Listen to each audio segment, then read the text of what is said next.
আগামী দিনে দেশের কৃষিভিত্তিক অর্থনীতিকে কিভাবে আরও শক্তিশালী ও মজবুত করা যায় সেই লক্ষ্য নিয়ে মহাপরিকল্পনা করছে সরকার। প্রান্তিক পর্যায়ের কৃষকরা যাতে তাদের উৎপাদিত পণ্য সরাসরি বিদেশে রপ্তানি করে বৈদেশিক মুদ্রা অর্জন করতে পারেন, সেই পরিবেশ তৈরি করাই এখন মূল লক্ষ্য। আজ রবিবার 17 মে সকাল 11টার দিকে পাবনার সাঁথিয়া উপজেলায় অবস্থিত দেশের অন্যতম শীর্ষ মাংস প্রক্রিয়াজাতকরণ প্রতিষ্ঠান বেঙ্গল মিট প্রসেসিং ইন্ডাস্ট্রি পরিদর্শন শেষে সাংবাদিকদের এসব কথা বলেন মৎস্য ও প্রাণী সম্পদ প্রতিমন্ত্রী সুলতান সালাউদ্দিন টুকু এমপি। আমরা মূলত এই বেঙ্গল মিট টিম আজকে পরিদর্শন করতে এসেছি যে এদের বাইরে এক্সপোর্টকে আমরা উৎসাহিত করার জন্য। মূলত আমাদের প্রচুর সম্পদ রয়েছে, সেটাকে কিভাবে আমরা কাজে লাগিয়ে আগামী দিনে দেশের অর্থনীতিকে কিভাবে মজবুত করতে পারি, বিশেষ করে প্রান্তিক জনগোষ্ঠী যেটি কৃষক শ্রেণী, তারা কিভাবে উপকৃত হতে পারে, তাদের কর্মসংস্থান কিভাবে আমরা বাড়াতে পারি, সব বিষয়কে মাথায় রেখেই এই বেঙ্গল মিটে আমরা এসেছি পরিদর্শন করতে, যে ওনারা কি প্রসেসে তাদের এই মিট উৎপাদন করছে বা বাইরে পাঠাচ্ছে, তারা সীমিত আকারে এক্সপোর্ট করছে, তারা যাতে এক্সপোর্টে কোনো অসুবিধা না হয়, গভর্নমেন্ট থেকে আমরা কি ধরনের সাপোর্ট তাদেরকে দিতে পারি, সব বিষয় মিলেই আমাদের মাননীয় প্রধানমন্ত্রী দেশনায়ক তারেক রহমান চান এই দেশের মানুষ, প্রান্তিক পর্যায়ে যে জনগোষ্ঠী রয়েছে, কৃষক রয়েছে, তারা অর্থনৈতিকভাবে স্বাবলম্বী হোক। উৎপাদিত যে এই খামারিরা আছে যে উৎপাদন করে, সেই জায়গা থেকে কিভাবে বিদেশে আমরা রপ্তানি করে বৈদেশিক মুদ্রা অর্জন করতে পারি এবং আমাদের দেশের চাহিদা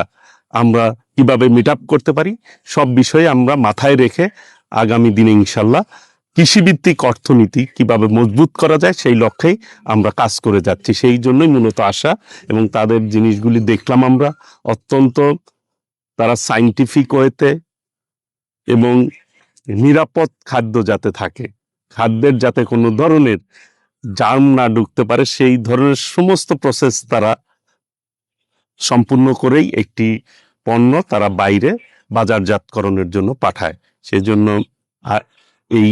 প্রসেসগুলি আমরা দেখলাম। ইনশাল্লাহ আগামী দিনে এই ধরনের শিল্প যাতে আমাদের দেশে গড়ে উঠে, সেই ব্যাপারে আমরা সার্বিক সহযোগিতা। আমাদের যেটা এক্সপেকটেশন থাকবে, কোথাও যদি কোনো শর্টকামিংস থাকে, সেটা অবশ্যই যে ইন্ডাস্ট্রিটা আছে এবং গভর্নমেন্ট প্রত্যেকের সহযোগিতার মাধ্যমে সেটা ওভারকাম করে সামনের দিনে এগিয়ে যাওয়া, যাতে করে এক্সপোর্ট সাইজটা বাড়ানো যায়, লোকাল যে ডিমান্ডটা আছে সেটা মিট আপ করা যায় এবং এই ইন্ডাস্ট্রি সাইজটা যাতে বড় করা যায়। কারণ যে জায়গাতে এসেছেন আজকে আমাদের মাননীয় মন্ত্রী মহোদয়, আমাদের পাবনার সাথিয়াতে এসেছেন, যেহেতু আমি নিজেও সাথিয়ার ছেলে, সো এই ব্যাপারটা দেখার পরে আমার কাছে যেটা ভালো লাগছে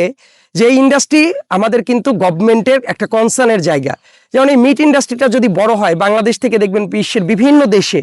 মিট আমরা যে এক্সপোর্ট যেটা করতে পারবো, সেটা তো আমাদের সবার জন্যই ভালো হবে এবং সেটা আমাদের এক্সপেকটেশন থাকবে। কারণ ব্র্যান্ডিং বাংলাদেশে যদি আমরা যেতে চাই, আমাদের প্রোডাক্টগুলোকে বিশ্বের বুকে পরিচিত করে তুলতে হবে এবং সেই চেষ্টার জন্য আমাদের গভর্নমেন্টের সহায়তা সবসময় থাকবে বলে আমি আশা রাখি। প্রতিমন্ত্রী আরও জানান,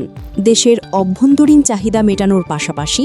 গ্রামীণ জনগোষ্ঠীর কর্মসংস্থান বৃদ্ধি এবং কৃষকদের অর্থনৈতিকভাবে স্বাবলম্বী করতে সরকার সব ধরনের সহায়তা প্রদান করবে।